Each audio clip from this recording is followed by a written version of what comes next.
Hello YouTube, this is your boy Crazy Trader again on Saturday to give you one more review before we go into the following week. Okay, this is just going to be one more review about IVR before we go into the following week. I'm really tired of convincing people about how great this stock is. Okay, I keep telling people that a lot of the stocks that plummeted in during the COVID season, during when the COVID became very severe, most of those stocks have all come back and have gone through their all-time highs. A few of them haven't. Okay, let me name the few that haven't. The airline industry hasn't come up yet. The cruise industry hasn't come up yet. The oil industry hasn't also come up yet, and the real estate industry is also not doing too good. When I mean real estate, I don't mean buying and selling houses, because buying and selling houses is booming right now. But real estate investment trust is not booming too well, because a lot of the buildings that you see that are owned by this real estate investment trust have been vacated by companies and all other people. Some people have broken their lease and sent their employees home to work from home. I have a couple of friends who are working with Google, and Google is not in their building anymore. They send them home. They're like, hey, you can work from home all the way till next year. Okay. But there are a lot of these companies that are also going back into their building because they are easing restrictions in a lot of states right now. They're easing restrictions in a lot of states. I want you to look at something real quick. There are a few news that if you're looking at the real estate industry, not just the real estate, most of the industries that I mentioned that were affected by the coronavirus, the pandemic, when you look at this news and you see the economy going back, you should look at those stocks too. Okay. You always got to read the economy. The reason why oil is going down, and I think the oil industry, it won't stay down forever. Okay, it's definitely going to bounce back real quick, really soon. But trust me, the oil industry is going to go down significantly because everybody is now weather conscious. They are all climate conscious, climate change people, and the government in power right now is more climate change focused. Okay, so you're gonna have oil maybe go down a little bit, but not. It is really down right now. It's going to bounce back up, but it's not going to go back to its former glory. There used to be a time when oil was the ish, not anymore. Okay, so electricity is coming back.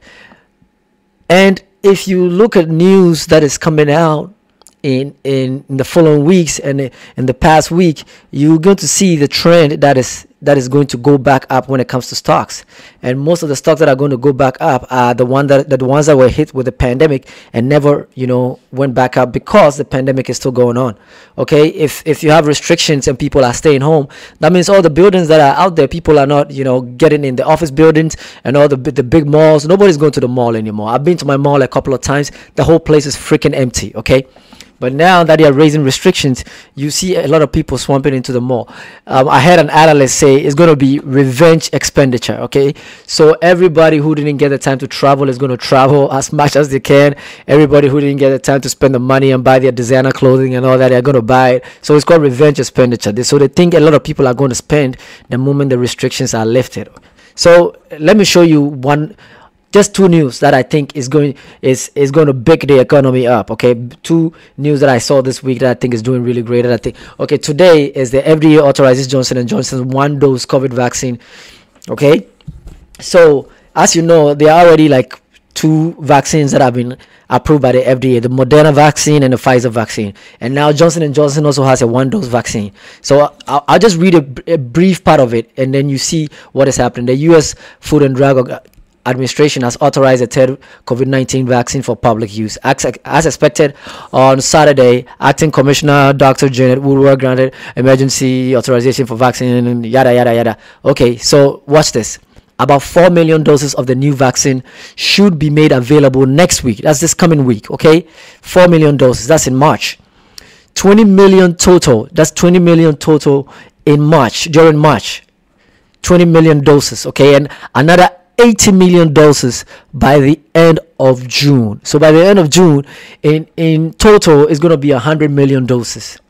Because the vaccine requires only 1 dose, it will help protect 100 million people and take effect more rapidly than the 2-dose vaccine. Are you getting it? 100 million total by June. That is just for Johnson & Johnson. So the Johnson & Johnson vaccine joins 2 other vaccines, one from Pfizer and the other from Moderna, which which have been given to nearly 50 million Americans since they were authorized in December. So already 50 million Americans have been vaccinated, and from now to June, just Johnson & Johnson is predicting to vaccinate 100 million people. And now from now to June, I'm predicting that Pfizer and Moderna can also, vaccinate another 100 million people. That is 250 million, guys. The whole population of the United States is 331 million. So if 250 million people are vaccinated, that's its herd immunity right there. Everybody can go back to their shops. Everybody can go back to their malls. Everybody can go back to your jobs. I know you're working from home and you're excited about it, but hey, trust me, you're going back to work sooner or later. And that is what happens when the vaccination goes into play. One more news that should get you excited about IVR. Your next stimulus check just cleared a big hurdle. I'm not going to read this news, but I think you can see it on the news. The U.S. Congress just passed the stimulus, the 1.9 trillion COVID relief bill that the Biden administration, proposed. So the Congress passed it. So they're going to take it to the Senate now, and let's see if it goes through Senate, which I believe is going to happen. If it passes through the Senate, I'm sure by the end of this month, by the end of June, it should go through the Senate, and then you should be receiving your checks pretty soon, 1,400 in checks. When that happens, what do you think happens? Where are you going to put your 1,400? Because I know where I'm going to put my 1,400. Every single dime out of that 1,400 check is going to go into IVR. I know some people have bills to pay. That's fine. Always pay your bills. Take care of your debts and everything that you have to do. I've always been a very, strategic spender. So I don't really have too many bills. My car is paid off. I bought a salvage car, saved my money, bought a salvage car and paid it off. I just have my rent. I pay my rent, and every time, so I don't do too much expenditure. My credit cards are always almost paid off, so I don't do too much expenditure. So most of that money is going into IVR, 1,400. Okay, I have IVR. I have 1,450 shares of it already, and I'm hoping that my goal, 2,500 shares of IVR, and then I'm not going to buy again. So I'm hoping that this thing, remains here till I get my check and I can put some money in it. Otherwise, I'll put a little bit of my savings in there, and then when I get the check, I'm going to put it in my savings. That's what I might do, because I'm looking at this stock, and I think it's going to fly any moment soon. So I don't want to miss it.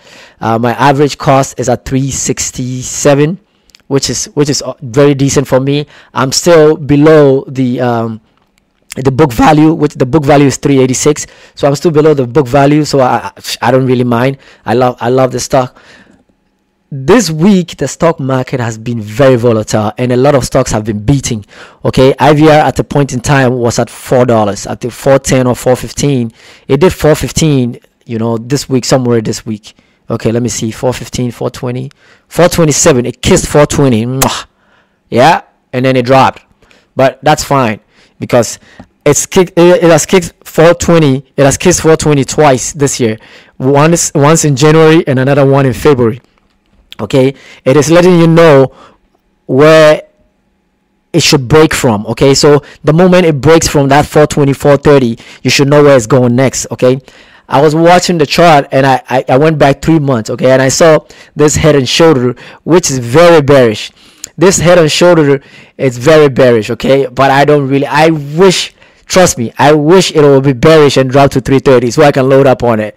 But even though it looks very bearish, I don't think it's going to be bearish at all. Trust me. Even if it drops, it's going to go back up. IVR is doing really good. It's going to continue to do real good. Anyways, let's just take a fast look at MFA before I get out of here. MFA, what did I just type? MFA before I get out of here. MFA also did really great. So the guys in MFA, I think you're also in there somewhere. Look at it. $4. It hit $4, and it's done really good. It hit 4, went down. You know how there was a market sale, there was a fire sale throughout the week, and then it went all the way back up to 425, went down, and it's still at 4. So it's doing really good. I haven't watched the 3 month chart yet, but it's 1 month chart, which is really good. 423. Let's go back 3 months. Doing really good. So if you're in not just these two, okay, if you're in a real estate investment trust, this is the time to hold it. If if you are not in there, this is the time to load on. Okay, real estate, oil, and the airline industry and the cruise industry too, because the moment the economy opens fully, these are the stocks that are going to blow up. So always keep an eye on them, and if you have them, always keep them. Okay, this is just a quick video for you guys for the weekend. I'm leaving you here. We'll see what will happen next week, but I believe it's going to be great next week. There's been a crazy market sell-off the previous week, and so if you're in there and you're down in the reds, just hold on to it. Okay, don't sell at a loss unless you don't believe in the stock. But if you believe in the stock, don't sell at a loss. Always hold it. You don't make a loss until you sell it. Okay, anyways, like I always say, scared money don't make no money, so you always got to risk it to get the biscuit. It's Crazy Trader. I'm out of your hair. Stay safe, stay blessed, and peace.